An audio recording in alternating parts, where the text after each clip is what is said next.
우리는 하나님을 닮고 하나님을 반영하는 존재로 그렇게 지어졌다라는 겁니다. 적절한 BGM이 흐르고 있죠. 우리 모두는 의미 있는 존재다라는 거예요.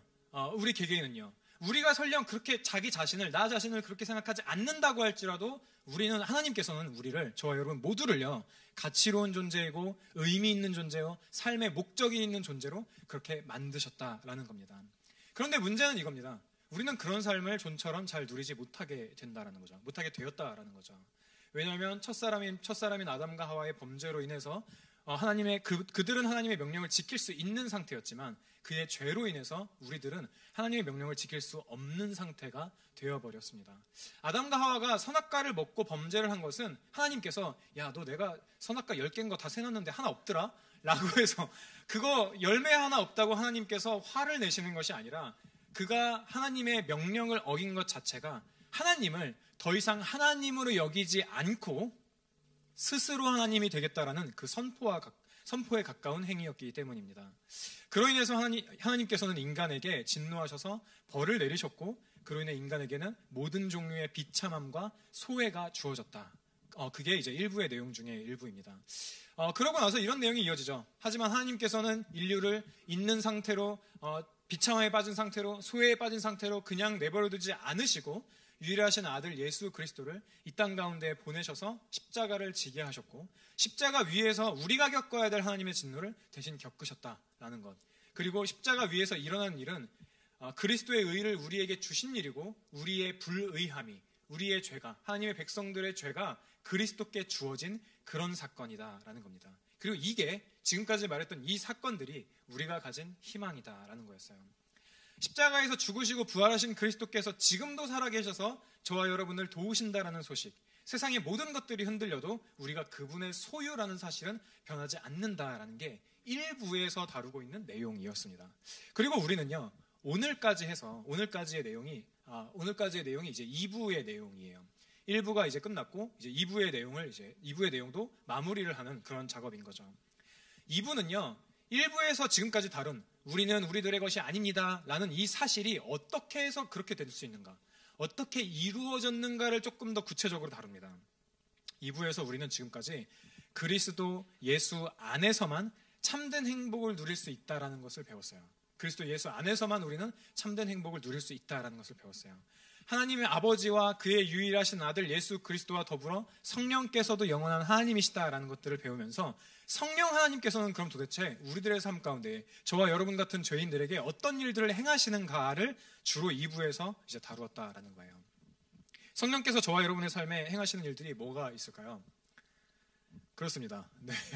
성령님께서는 우리에게 믿음을 허락해 주시죠. 그리고 우리로 하여금 회개케 하시죠. 회개는 단순히 그냥 이 자리에 와서 기도만 하는 것으로 끝나지 않고 우리가 실제적으로 짓는 죄에서 돌이키는 것까지를 포함한다는 말씀도 드렸어요. 그리고 믿음은 이만큼 할 수 있는 나를 의지하는 게 아니고 이만큼 신앙생활 잘할 수 있어, 이만큼 뭔가 내가 해낼 수 있어, 교회를 위해서 뭔가를 할 수 있어 라는 나에 대한 힘, 나의 공로를 의지하는 게 아니라 예수 그리스도께서 십자가에서 이루신 일들을 의지하는 것이다, 그분을 믿는 것이다 라는 것도 배웠습니다.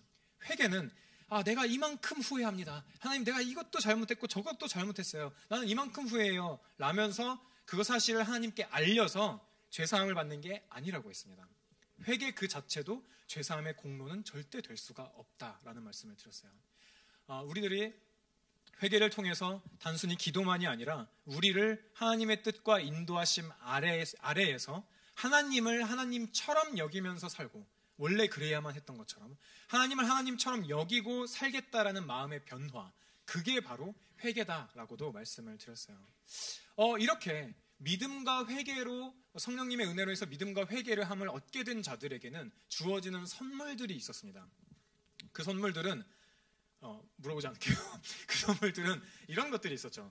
우리를 의롭다라고 선포하시는 은혜가 있었어요. 우리는 그럴 자격이 없지만, 우리는 그럴 만한 행동들을 어떤 것도 하지 않았지만 하나님께서는 그리스도 예수 안에 있는 우리들을 의롭다라고 선포해 주십니다. 그리고 이것은 법적인 선포다라고 했어요. 이 말은 우리가 그리스도 예수 안에서만 평가를 받는다라는 소식이에요. 믿음으로 의롭다함을 우리가 받을 때에 우리는 다른 사람들의 나를 향한 평가로부터도 자유롭게 되고, 심지어 나에 대한 나 자신의 평가로부터도 자유함을 얻게 됩니다. 우리는 많은 평가들 위에 놓여 있어요. 우리는 하루하루 살아가면서도 오강일이라는 인간이, 여러분 개개인이라는 인간이 이 사회에서, 이 서울이라는 이 대도시에서 어떤 것들을 이루면서 살아가고 있는지, 지금까지 몇 년을 살아왔는데 어떤 것들을 해내고 있는지에 대한 어떤 그런 평가들을 외부 사람들에게도 받습니다. 그리고 동시에 그 누구도 뭐라고 하지 않아도 스스로도 여러분들은 여러분 스스로를 그렇게 평가하기도 하죠. 나는 이렇게 사는 것 같아. 나는 잘 못 산 것 같아. 나는 그동안 뭘 해온 거지?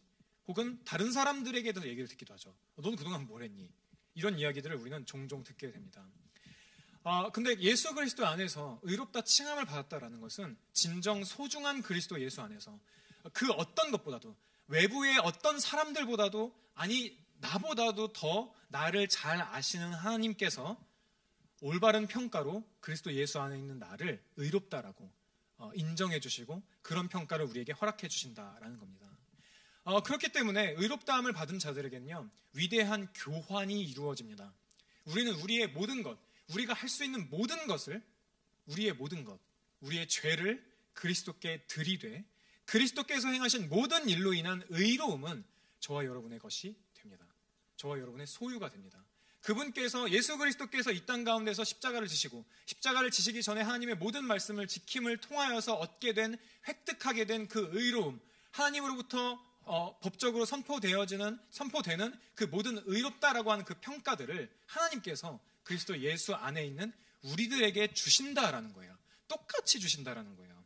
그리고 이 일로 인해서 우리는 하나님께 예수님만큼 소중하고 귀하게 여김을 받는다라는 이야기들을 우리가 좀 다루었습니다. 그리고 우리는 하나님의 자녀로서 이 땅 가운데 살고 하나님을 의지하면서 살고, 우리의 육신의 아버지는 그러지 않았다라고 하더라도 하나님께서는 우리의 아버지가 되셔서 우리의 필요를 공급해 주시고 우리를 돌봐주시면서 또 우리로 하여금 예수 그리스도를 닮아가는 그러한 삶을 살게 만들어 주신다라는 말씀도 드렸습니다. 여기까지가 사실 좀 2부의 내용입니다. 그리고 여기까지 우리가 이 시광교리문답을 들었다면 이런 생각을 하게 될 수도 있어요. 그러면 강도사님께서 지금까지 말씀하신 것을 들어보니 뭐 다 은혜로 된다면서요. 네, 다 은혜가 뭐 다 해준다면서요. 우리의 어떤 행위나 뭐 그런 것들은 필요 없다라는 게 지금까지 말씀하신 것 같은데, 하나님께서 하나님의 어떤 깊으신 뜻대로 우리들에게 사랑을 주시고 은혜를 베풀어 주신다라는 것들을 들었는데, 그러면 아무것도 안 해도 되는 거 아니에요? 아니, 은혜로 구원받는다면서요. 아무것도 안 해도 되는 거 아니에요? 그럼 우리 여기 왜 모여 있어요? 아무것도 안 해도 되는데. 이런 생각을 하게 될 수도 있다라는 거죠. 답을 미리 말씀드리자면 그럴 수가 없습니다. 그럴 수가 없다라는 거예요. 저는 제 답을요, 지금 이 질문에 대한, 제가 스스로 낸 질문에 대한 답을 그건 아니에요. 우리는 뭔가 해야 돼요 라는 말을 한 게 아니고 그럴 수 없다라고 표현을 했어요. 우리는 가만히 있을 수 없다라는 말씀을 드렸어요. 우리가 그리스도 예수 안에 있다면 가만히 있을 수 없다라는 표현을 했습니다. 왜 이런 표현을 했는지는 시간교리문답 이제 이어지는 설교를 들으면서 아마 우리 함께 생각해 볼 수 있을 겁니다. 이쯤에서 이 35문을 좀 함께 보면 좋겠습니다. 우리가 오늘 살펴볼 시간교리문답 35문은요, 이렇게 질문을 합니다. 제가 질문을 읽으면 여러분들이 답을 좀 같이 읽어주시면 좋을 것 같아요. 자, 이러한 가르침 때문에 사람들이 오히려 냉담해지고 방종하지 않겠습니까? 35문 답 시작.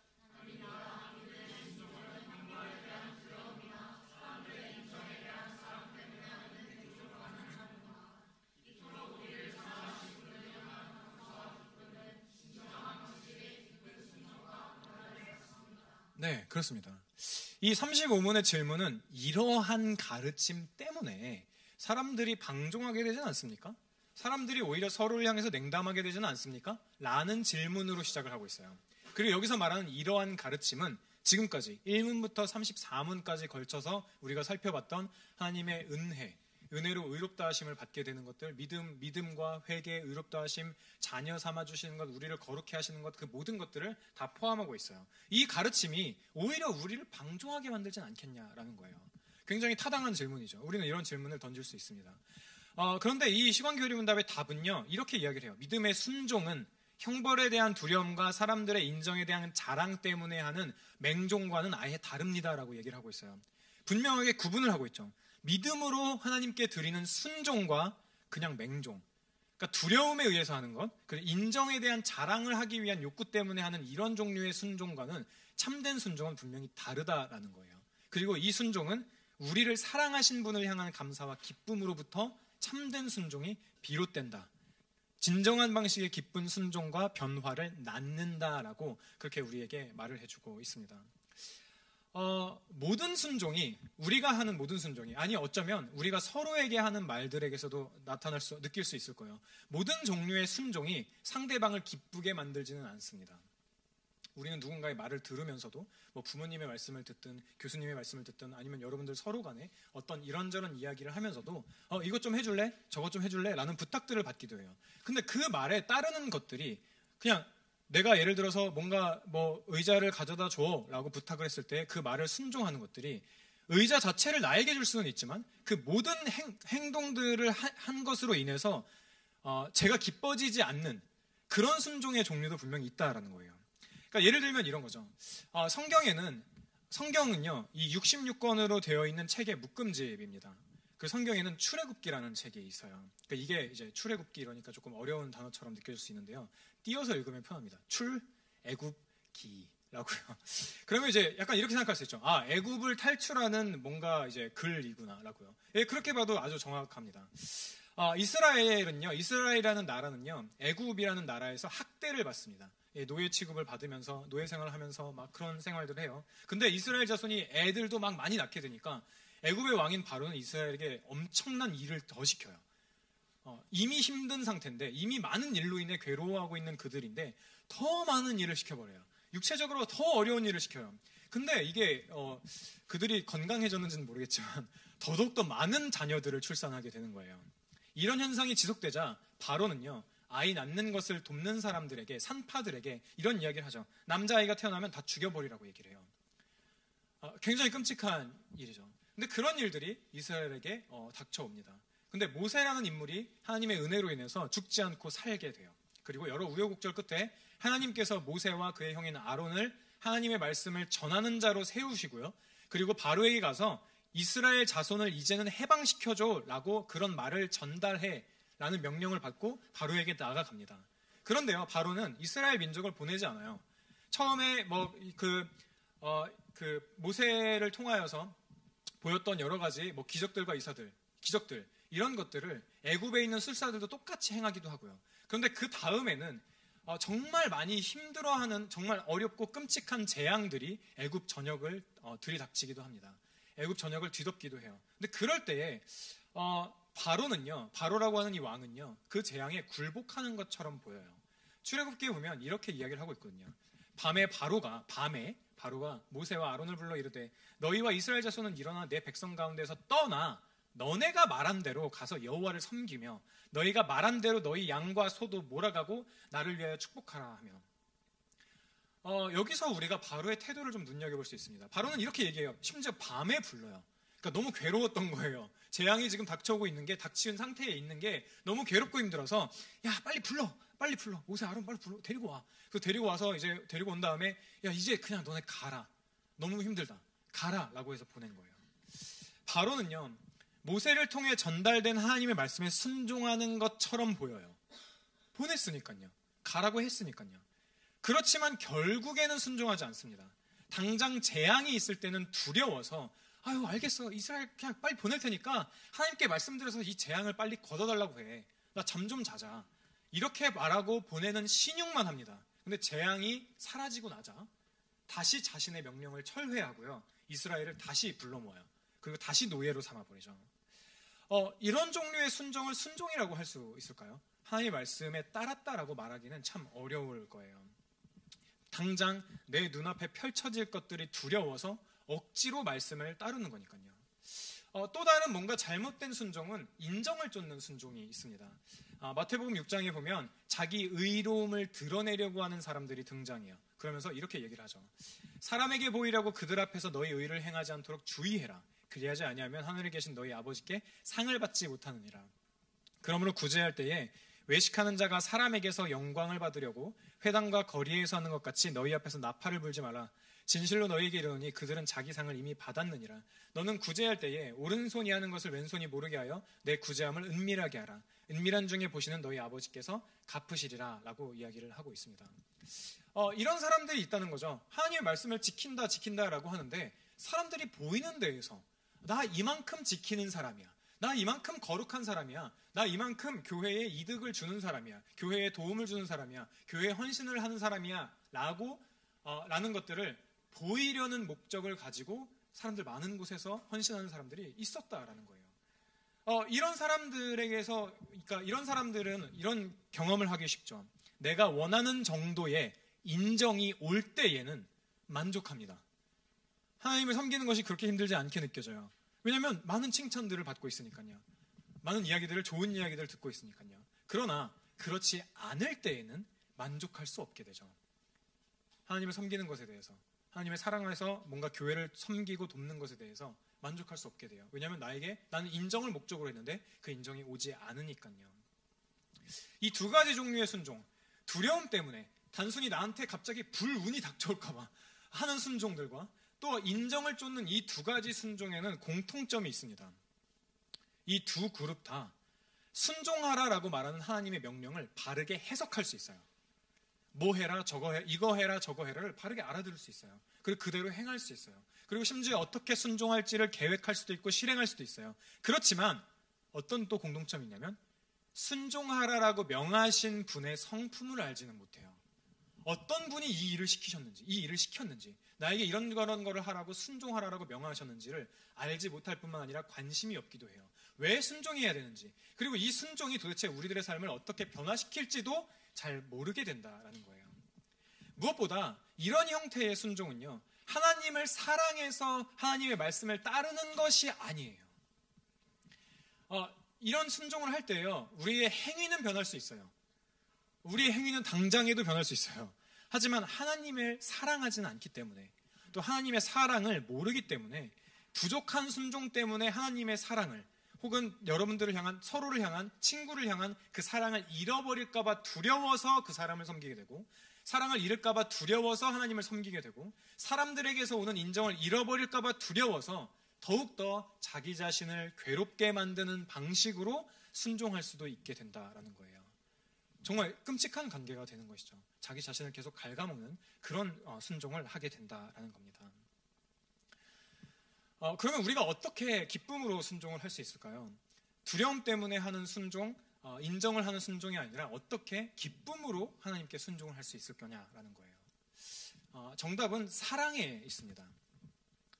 사랑하는 사람이 여러분들에게 있다고 한번 가정을 해봅시다. 이제 어느 정도 이제 좀 서로의 마음이 조금 확인이 되는 것 같고, 약간 좀 썸도 좀 오래 탄 것 같고 그런 상태예요. 근데 뭔가 마지막 킥이 없는 거예요. 그런 상태에서 이제 서로가 있는 거죠. 그런데 여러분들이 사랑하는 여러분들이 이제 썸을 타고 있는 그 누군가가 지나가는 말로 하필 여러분 앞에서 이렇게 말을 하는 거예요. 나는 고백받을 때 빨간색 장미를 받으면 참 좋겠다라고요. 이거 무슨 말일까요? 빨간색 장미를 사오라는 거예요. 빨간색 장미를 있으면 좋겠다, 그걸 받으면 좋겠다라고 얘기를 했다는 것은 빨간색 장미를 준비하라는 거예요. 거의 명령에 가까운 것이죠. 이 사람은 지나가듯이 얘기했어요. 빨간색 장미, 지나가면서 얘기했어요. 근데 그 사람을 좋아하는 사람 입장에서는, 그걸 듣는 사람 입장에서는 명령이 되는 거죠. 근데 한번 생각을 해보자고요. 그 사람이, 그 이야기를 들은 사람이 빨간색 장미꽃을 그 준비하는 과정은 어땠을까요? 속으로 귀찮게 무슨 장미야 라는 생각을 할 수 있었을까요? 그럴 수는 없을 거예요. 거의 썸의 끝까지 왔다고요. 그럴 수는 없을 거예요. 전혀 그렇지는 않았을 거예요. 오히려 빨간색 장미꽃을 구하러 다니는 그 과정에도 기쁨이 넘쳤을 거예요. 막 더운 와중에도 그 꽃을 찾으러 다니면서 여기 없네, 다른 데 가봐야겠다 하는, 그렇다고 하더라도 기쁨이 넘쳤을 거예요. 조금은 힘들 수도 있죠. 어쩌면 지금 저처럼 땀을 흘릴 수도 있겠죠. 그렇지만 그 과정이 너무 행복했을 거라고요. 장미꽃을 받았으면 좋겠다라는 그 말이 계속 귀에서 맴돌게 될 거예요. 그러면서 그 꽃을 선물할 생각에 기뻤을 거예요. 너무 행복했을 거란 말이에요.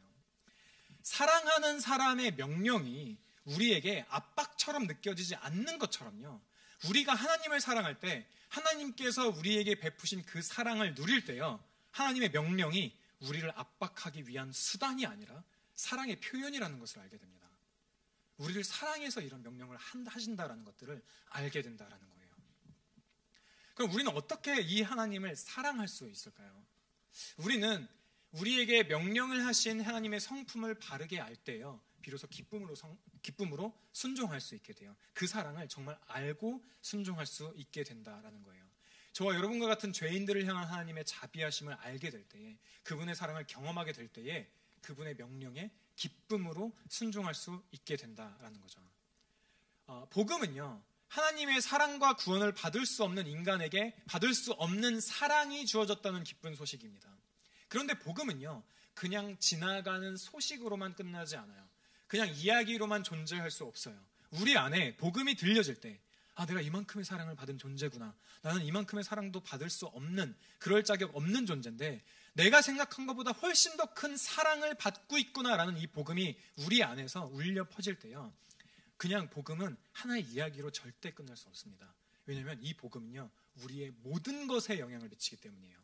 우리가 바라보는 모든 것, 사람들과의 관계를 맺는 방법들, 우리가 회사에서 일을 하는 방식들, 가족들을 대하는 방식 뿐만 아니라 나 자신을 대하는 방식에까지도 영향을 다 미치게 된다라는 거죠. 우리가 하나님으로부터 그리스도 예수 안에서 엄청나게 큰 사랑을 받았다라는 것들을 생각하게 될 때요, 우리 안에 있는 우선순위부터 재정립하게 돼요.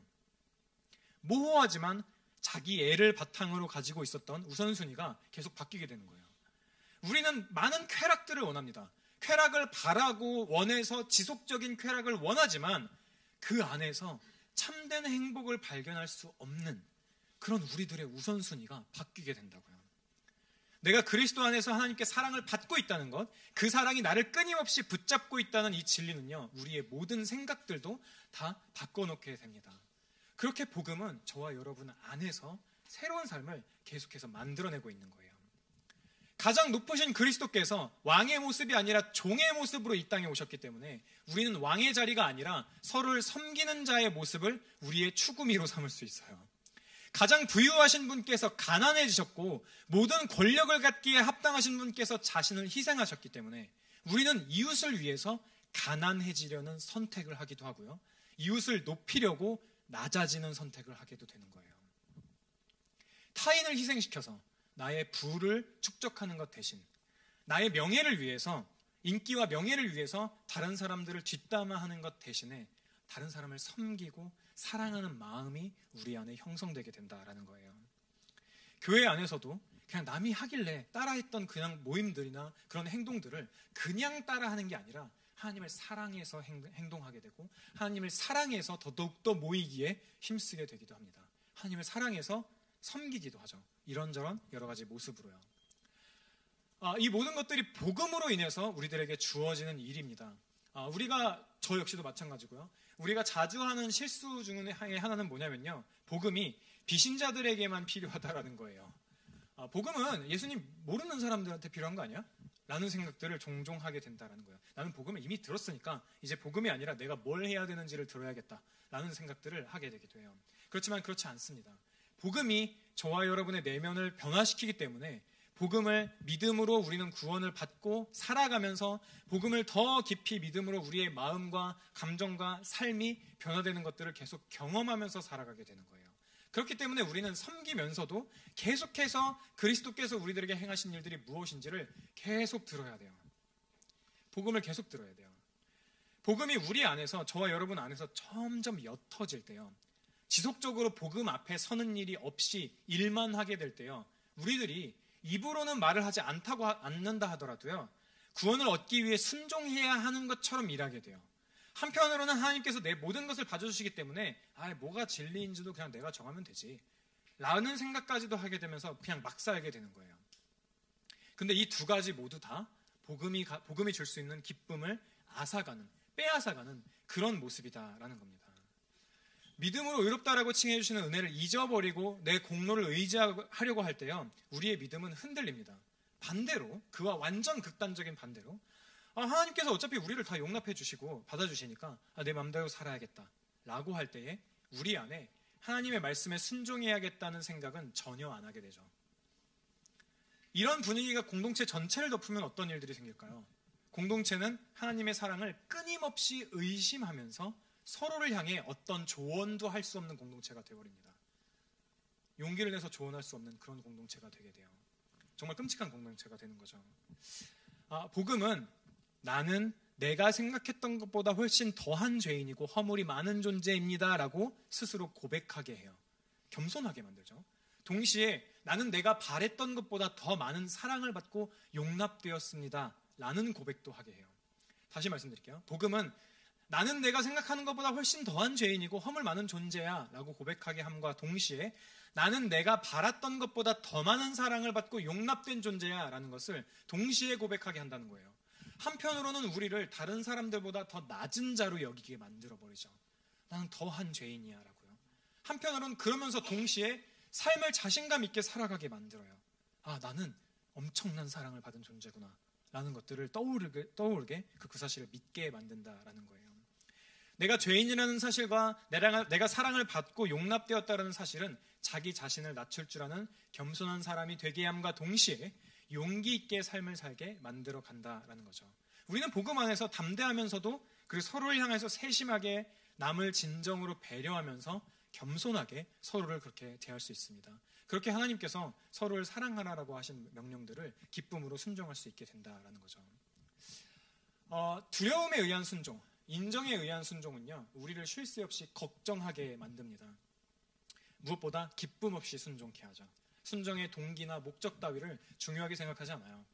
근데 기억해야 될 것은 우리는 순종으로 구원을 받는 게 아니다라는 거예요. 우리의 순종은 우리를 구원할 수 없습니다. 하지만 우리의 순종은요, 우리의 구원을 더욱 가까이 경험하게 만들어줍니다. 순종을 하려는 여러 일상의 선택들, 영원을 향한 선택들은요, 우리로 하여금 본향을 기억하게 만들어주거든요. 우리가 진짜 있어야 할 곳, 우리가 가게 될 그곳을 다시 떠오르게 만들어줍니다. 누군가를 내 돈으로 섬기는 일은 어떤 일일까요? 나를 가난하게 만드는 일이죠. 돈으로 섬기는 것만큼 내 지갑에서 그만큼의 돈이 빠져나가니까요. 나는 섬기는 만큼 가난한 사람이 되는 거예요.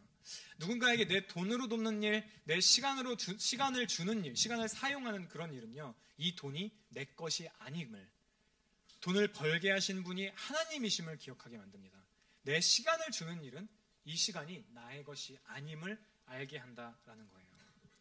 우리가 하나님의 말씀에 순종할 때 반드시 여러분들은 상처를 받게 될 겁니다. 반드시 상처를 받게 될 거예요. 그리고 그럴 때 우리는 하나님의 말씀에 순종하시려 상처를 받으신 그리스도 예수를 바라볼 수 있게 되죠. 진정으로 여러분들이 복음을 누리셨으면 좋겠습니다. 하지만 순종이라는 도구를 사용하셔서 복음을 또한 즐기셨으면 좋겠어요. 저와 여러분이 그리스도 예수 안에 있다면요, 저와 여러분이 평생 가만히 있든 열심히 순종하든 구원을 받을 것입니다. 그런데 저와 여러분이 진정으로 그리스도 예수 안에 있다면요, 그 사랑이 저와 여러분을 강권할 겁니다. 저와 여러분을 움직이게 만들 거예요. 사랑은요, 닮아감을 추구합니다. 여러분들이 연인을 닮아가기도 하고 여러분들의 부모님을 닮아가기도 하는 것처럼요, 닮아감을 추구하게 돼요. 서로를 향한 애정은 서로를 관찰하게 만들죠. 이 사람은 이걸 어떻게 하지? 저걸 어떻게 하지? 이런 것들을 관찰하게 하면서 또 닮아가게 만들어요. 우리를 향한 그리스도의 사랑이요, 우리를 그리스도를 닮게 만들 겁니다. 우리를 향한 그리스도의 사랑이 그분이 그러셨듯이 더 낮은 곳으로 우리의 시선이 향하고 섬김의 손길을 내밀도록 이끌어 주실 거예요. 그리고 그 길은 많은 사람들이 선택하는 길은 아닐지도 모릅니다. 하지만 영광스러운 길이며 기쁨이 넘치는 길이죠. 마지막으로 어떤 예화를 하나 소개하고 기도하면 좋겠는데요. 존 파이퍼 목사님이 아가서라는 그 성경책을 이제 설교를 하실 때에 이런 예화를 좀 들으셨는데, 제가 이 예화를 그러니까 이분이 한 걸 그대로 말하려니 뭔가 이상할 것 같아서 좀 각색을 해서 저처럼 이야기를 해볼게요. 제가 그렇다는 게 아니고 저처럼 이제 한번 해볼게요. 제가 이제 결혼한 지 30년이 됐다고 가정을 해봅시다. 다들 수긍하는 얼굴을 하고 있어서 30년이 됐다고 가정을 한번 해보자고요. 30주년을 기념해서 이제 결혼기념일 꽃을 들고 이렇게 집에 가는 거예요. 몰래 가는 거예요. 그리고 이제 벨을 누르고 기다리는 거죠. 근데 이제 그럼 저의 아내는 되게 당황할 겁니다. 왜 벨을 누르지? 그러니까 비밀번호 누르고 띠띠띠띠 하고 들어가면 되잖아요. 근데 왜 벨을 누르지라고 생각할 거예요. 아니, 이 인간이 비번을 누르고 들어오면 되지 왜 저러고 있지라고 생각할 거예요. 그리고 어쩔 수 없이 이 벨소리가 계속 울리니까 문을 열어줄 겁니다. 그럼 또 당황할 거예요. 그때 제가 몰래 가져온 꽃을 선물로 준다고 생각해 보세요. 되게 로맨틱하죠? 그렇게 한다고 생각해 보세요. 상상이니까 뭐 다 해보자고요. 그렇게 했다고 생각해 보세요. 짜잔 했는데 그러면서 이제 그러면 제 와이프는 어떤 반응을 보일까요? 뭐라고요? 와 진짜 너무 이쁘다. 감동을 할 거 아니에요. 와 어떻게 이렇게 정말 예쁜 꽃다발을 가지고 올 생각을 했어? 라고 했을 때 제가 이런 대답을 한다고 한번 생각해 봅시다. 이건 내 의무니까. 인스타 보니까 이렇게 하라고 하던데? 꽃도 내가 고른 것도 아니야. 뭐 이러면서. 배달이야, 배달. 그래서 그렇게 해보세요. 뭔가 대화가 이상하죠. 그럼 어떻게 바꿔야 될까요? 다시 한번 생각을 해볼까요? 똑같이 제가 배를 누르고 똑같이 꽃을 내미는 거예요. 그리고 같은 대답을 듣고 제가 이번에는 이렇게 얘기하는 거예요. 꽃보다 더 좋은 계획이 있어 사실. 우리 오늘 결혼기념일이잖아. 우리 진짜 좋은 식당 가서 맛있는 거 먹자. 가서 맛있는 음식을 먹는 게 함께 맛있는 음식을 먹게 되면 내가 진짜 너무 행복할 것 같아. 근데 이제는 저의 아내가 그런 반응을 보이고 있는 저에게 이렇게 말한다고 해보세요. 근데 왜 당신은 당신만 행복할 생각을 해? 진짜 이기적이다. 이것도 뭔가 이상한 대답이죠. 서로 뭔가 가정이잖아요, 여러분. 저희 행복합니다. 그럼 정상적인 반응은 뭘까요? 어쩌면 제가 지금까지 계속 했던 것 중에 이제 와이프의 반응을 한번 또 바꿔보자고요. 제가 나가서 밥 먹자. 진짜 좋은 식당 가서 맛있는 음식 먹자. 같이 정말 둘이서 밥 먹는 게 나한테 너무 행복이야. 라고 말할 때에 와이프가 이렇게 말하는 게 조금 더 이상적이고 정상적인 반응일 겁니다. 나도 그래. 나도 당신과 함께하는 시간이 너무 행복해. 내가 가장 행복할 때는 당신이 행복할 때야. 라고요. 이게 이상적인 반응이고 여러분들이 원하는 대답일 거 아니에요. 여러분들의 남편 혹은 아내가 이런 방식으로 여러분을 대해주면 너무 좋을 것 아니에요? 이렇게 서로가 서로에게 기쁨과 행복과 즐거움의 대상이 되는 거예요. 사랑하니까요. 사랑하는 대상에겐 그런 거예요. 어쩌면 여러분들에게는요, 이런 종류의 사랑을 이미 경험해 본 분들이 있을지도 몰라요. 내가 어떤 사람을 사랑하고 기쁨을 경험하게 되면 진정한 사랑은요, 그 사람도 나에게 기쁨과 행복을 서로 경험하게 돼요. 서로가 기쁨과 행복을 서로에게서 보게 된다고요. 내가 누군가를 사랑을 하는 것도 굉장한 기쁨입니다. 근데 동시에 내가 그 사람 안에서 사랑받는 자로 발견되는 건 역시도 굉장한 기쁨이죠. 야, 저 사람이 나를 이만큼이나 사랑하는구나. 저 사람이 나를 이만큼이나 기뻐하는구나를 발견하는 것도 굉장한 기쁨이에요. 우리가 하나님을 사랑하는 기쁨을 느끼는 것도 정말 중요합니다. 하나님을 사랑하면서 이런저런 것들을 많이 경험하는 것도 정말 중요하죠. 하지만 그 기쁨만큼이나요, 우리가 하나님 안에서 그분께서 사랑하는 존재로 발견되는 기쁨도 큽니다. 복음은 이것을 우리들에게 계속해서 가르쳐주죠. 우리가 얼마나 하나님의 큰 사랑을 계속 받고 있는지를요. 내가 그리스도 안에서 하나님의 기쁨으로 발견되는 기쁨, 하나님이 나를 보시면서 기뻐하신다는 것들을 알아가는 그 기쁨. 남편이 아내에게 꽃다발을 선물할 때 내가 주는 게 기뻐서 선물하기도 하지만 아내가 그 꽃다발을 받아 들고서 너무 행복해하고 기뻐하는 모습을 보는 것도, 그것도 굉장한 기쁨일 겁니다, 저에게는. 우리가 하나님의 말씀을 듣고 섬기는 거는요, 남편이 아내에게 꽃을 주는 것보다도 훨씬 질 낮은 섬김일지도 모릅니다. 아마 앞으로도 그럴 가능성이 크죠. 하지만요, 하나님의 사랑을 알 때 그 준비하는 과정조차도 우리에게는 정말 큰 기쁨입니다. 큰 기쁨이 될 거예요. 분명히 그렇게 될 겁니다. 하나님의 말씀에 순종하고 하나님의 말씀을 따르라라고 하는 이 말은요, 이 명령은요, 저와 여러분들을 억압하려고 하는 것이 아닙니다.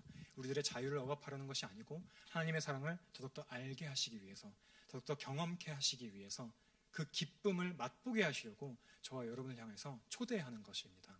이것들을 우리가 잘 기억했으면 좋겠습니다. 우리 같이 기도할까요?